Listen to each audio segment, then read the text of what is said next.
안녕하세요. 기도체육관 세 번째 시간에 오신 우리 빛의 성도님들 잘 오셨습니다. 어느덧 6월 말씀체육관 한 달이 지나가고 7월 기도체육관 분기점을 돌아서 세 번째 시간에까지 오게 되었습니다. 어떠셨습니까? 말씀체육관과 기도체육관을 통해서 여러분 안에 말씀의 근육이 또 기도의 근육이 조금 벌크업 되고 있으십니까? 만약 내 마음속에 혹은 내 개인적으로 충분한 만족함을 느끼지 못한다 하더라도 괜찮습니다. 근육이 만들어지는 데는 시간이 걸리고요. 또 그 시간은 꾸준함과 성실함으로만 채워져야지 비로소 우리 안에 건강하고 튼튼한 근육 분명히 만들어질 수 있을 겁니다. 그렇기 때문에 기도체육관, 말씀체육관이 끝났다고 해서 우리의 말씀 운동, 기도 운동 끝나는 거 아닙니다. 계속해서 진행되어야 할 것이고요. 그렇게 우리 안에 거룩한 습관이 빚어져 나갈 때 우리 안에 말씀의 근육, 기도의 근육도 더불어 빚어져 나가리라 생각을 합니다. 우리는 지난 2주 동안 시편으로 기도하는 연습을 함께 해보았습니다. 오늘은 시편을 넘어서서 여러분 성경에 있는 신약 성경 그 중에서도 편지의 형식으로 기록된 서신서를 가지고 어떻게 하면 우리가 함께 기도할 수 있을까 연습해보는 시간을 가져보려고 하는데요. 거두절미하고 함께 신약 성경의 서신서들로 기도하는 방법 배워보도록 하겠습니다. 여러분 성경에 있는 데살로니가 전서로 한번 함께 가보도록 하시죠. 데살로니가 전서 2장 1절은 이렇게 기록하고 있습니다. 형제 자매 여러분, 우리가 여러분을 찾아간 것이 헛되지 않은 줄을 여러분이 알고 있습니다. 여러분이 함께 성경을 읽다가 오늘 우리가 함께 읽은 성경 본문이 데살로니가전서 2장 1절이라고 한번 생각을 해보자고요. 그러면 여러분들은 이 말씀을 읽고 묵상한 다음에 어떻게 이 말씀을 토대로 기도할 수 있을까요? 도널드 위트니 교수는 이렇게 제안을 합니다. 주님, 복음을 들고 내게 다가왔던 사람으로 인해 감사드립니다. 예수님 안에 있는 영생의 말씀을 전해준 그 사람의 신실함으로 인해 감사드립니다. 바울이 데살로니가 교회 교인들을 찾아가 복음을 전해 주었던 이야기를 읽고 묵상하면서 나에게 가장 처음으로 복음을 전해 주었던 사람을 생각하며 하나님께 감사할 수 있는 거예요. 더 나아가 오늘 이 순간에도 누군가가 나에게 복음을 전해 주었다면, 누군가가 복음의 이야기를 나와 함께 나누어 주었다면 그 사람의 이름을 하나님께 말씀드리면서 감사할 수 있다는 것이죠. 조금 더 나가보도록 하겠습니다. 데살로니가 전서 2장 2절은 이렇게 기록하고 있어요. 여러분이 아는 바와 같이 우리가 전에 빌립보에서 고난과 모욕을 당하였으나, 여러분이 잘 아시다시피 바울은 복음 전도 여행 중에 유대인들에게 돌을 맞기도 했고요, 로마인들에게 감옥에 갇히기도 했었습니다. 이렇게 감옥에 갇힌 이야기, 또 핍박받은 이야기를 지금 바울은 데살로니가 교회 교인들에게 이야기하고 있는 것인데요. 이러한 말씀을 읽고 묵상하면서 나는 어떻게 기도할 수 있을까요? 위트니 교수는 이렇게 기도를 기록합니다. 하나님, 여전히 세계 곳곳에서 예수님을 믿는 신앙으로 인해 고통당하는 주님의 자녀들을 긍휼하게 여겨주세요. 북한의 동포들, 중국의 지하교회 신자들, 중동 지역의 형제 자매들을 하나님께서 기억하여 주십시오. 이건 위트니 교수의 기도문은 아니고요, 제가 적은 기도문인데요. 바울의 이 말씀을 읽으면서 세계 곳곳에서 고통받는 우리의 형제 자매들을 우리는 기억할 수 있을 거예요. 만약 종교의 자유가 보장된 한국과 미국에서 살아가고 있는 우리 형제 자매들이 종교의 자유가 없어서 예수님의 이름을 믿는다는 이유 하나만으로 핍박받는 세계 곳곳의 형제 자매들을 기억하며 기도하지 않는다면 하나님은 저와 여러분에게 분명히 질책하시고 엄하게 꾸짖으실지도 모르겠어요. 왜냐하면 그것이 바로 우리의 책임이고 우리의 특권이기 때문이에요.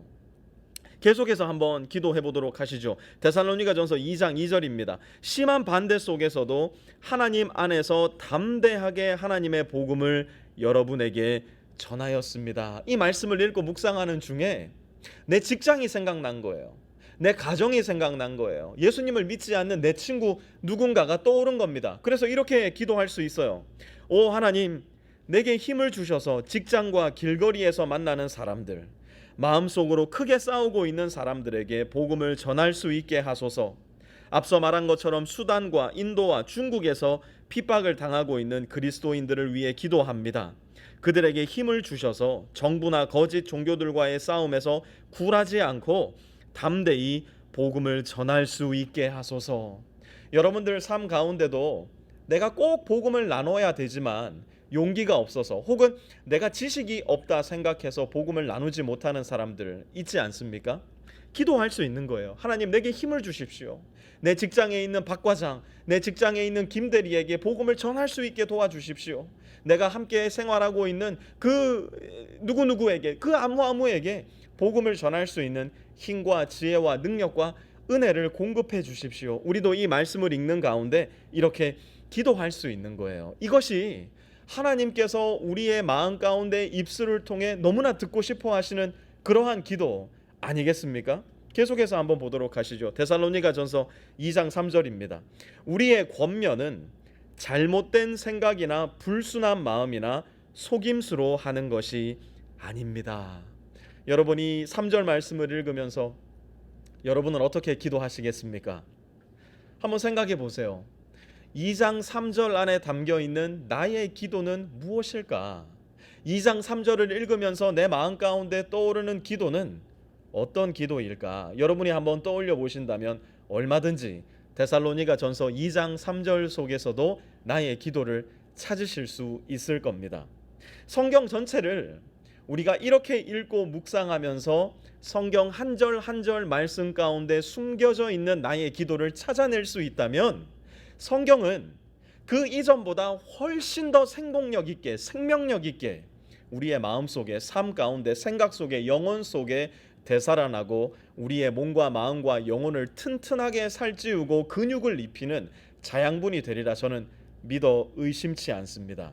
뿐만 아니라 이렇게 우리가 기도할 수 있다면 우리의 기도는 결단코 메마르지 않을 거예요. 무엇을 기도해야 되지? 우리는 고민하지 않을 거예요. 했던 이야기 또 하고 했던 이야기 또 하면서 종교적 미사욕으로만 가득 채워져 나가는, 그러나 기도하고 눈을 뜨고 일어나 보면 어라? 3분밖에 안 지났네. 내가 무슨 기도를 했지? 아무것도 생각이 나지 않는 중언부언하는 기도, 우리는 다시는 하지 않을 수 있게 될 겁니다. 바울의 기도라는 책을 쓰신 D.A. 칼슨이라는 대단히 저명한 교수님이 한 분 계신데요. 이분의 이야기를 한번 들어보세요. 말씀으로 기도하라. 갓 기도의 길로 나선 그리스도인들이 흔히 경험하는 일은 생각해낼 수 있는 모든 곳에 관해 기도하면서 흘끗 시계를 훔쳐보고는 3분이나 4분 내내 그러고 있음을 깨닫는 것이다. 이런 경험은 대체로 패배감과 실망감으로 이어지며 심지어 절망감을 낳기도 한다. 이 문제를 극복할 수 있는 탁월한 방법은 다양한 성경 구절로 기도하는 것이다. 그래서 우리도 한번 해보려고요. 이번 주 숙제, 오늘의 시편, 그리고 제가 이번 주에는 신약 성경의 서신서도 우리의 성경 구절로 넣어 놓았습니다. 이것을 소리내어서 반복해서 천천히 읽고 묵상하시는 것이 첫 번째 숙제이고요. 두 번째, 오늘의 시편 서신서에서 내 기도를 찾아서 그 말씀으로 최소한 10분간 기도하시는 겁니다. 그리고 이번 주에는요, 시편 속 혹은 서신서 속 나의 기도를 기도체육관 팀원들에게 한 차례가 아니라 두 차례 나누는 겁니다. 제가 이미 스케줄을 보내드렸고요. 그 스케줄에 따라서 두 차례 말씀 기도 팀원들에게 나누어 주시면 되고요. 팀원들의 기도를 딱 한 번만 거들어 주시면 됩니다. 지난달에 우리가 했던 것처럼 아멘이라는 말로 간단하게 화답할 수도 있을 거고요. 혹은 나의 생각을 조금 덧붙여서 은혜를 나누어 볼 수도 있을 것이고요. 일주일에 딱 한 번만 누군가가 내가 답변하려고 했던 그 기도문에 답변을 먼저 했다면 나는 그 다음 날 혹은 그 다다음 날 답변을 남겨주시면 됩니다. 마지막으로 오늘부터 다시 기도 8장에서 9장 이제 마지막인데요. 아주 얇은 분량 읽기 좋으시죠? 8장에서 9장 읽어가지고 오셔서 다음 주 대망의 기도체육관 마지막 시간을 여러분들과 함께 보내도록 하겠습니다. 다음 주에 다시 뵙도록 하겠습니다.